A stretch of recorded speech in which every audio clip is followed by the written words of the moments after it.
Introducing Kartpostal. It's like Twitter meets Instagram meets Tandem. Initially, I wanted to create a learning project similar to Tandem or HelloTalk, programs that allow users who speak different languages to interact in order to improve their skills. I found that these apps were fun for a while, but they also annoyed me. I was receiving way too many unsolicited messages from people I didn't want to talk to, and most of the conversations I did have were basic and rather banal. One feature gave me a revelation, however. A woman named Milene, whom I'd chatted with briefly, decided to send me a few brief voice messages, and I responded in kind.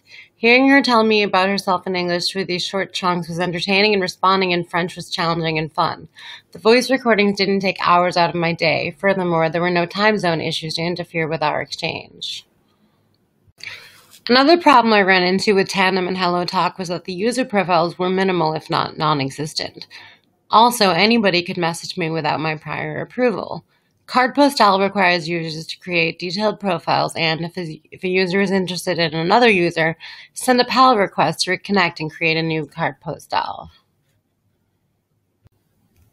So what is a Kartpostal anyway? Okay. Bite-sized chunks of written, visual, and acoustic material one can easily create or digest while on the subway or in line at Starbucks. Text cards are limited to 500 words, voice cards to 2 minutes, and photos are unlimited. An aesthetically pleasing log is kept of all postcards so that a whole body of work / journey of friendship can be recorded and reviewed. Users can invite other users to join in their existing Kartpostal or start a new group Kartpostal. They can be public or private. There's also the ability to like and to comment, as well as correct. Another example of an ongoing Kartpostal. Kartpostal makes it easy to share news stories and other content as well. Text cards and photos are easily viewed in landscape view. Kartpostal is not targeted at beginners of a language, but instead at intermediate and advanced users. To ensure that users can mutually comprehend each other, we ask that a user's profile be written in his or her native language so that a potential PAL will only send a PAL request if he or she can comprehend the profile text. By switching back and forth between different languages, Kartpostal allows users to acquire the 4 skills necessary for fluency in a language. Text cards allow for writing practice and reading practice, whereas voice cards allow for speaking practice and listening practice, and photos are for fun.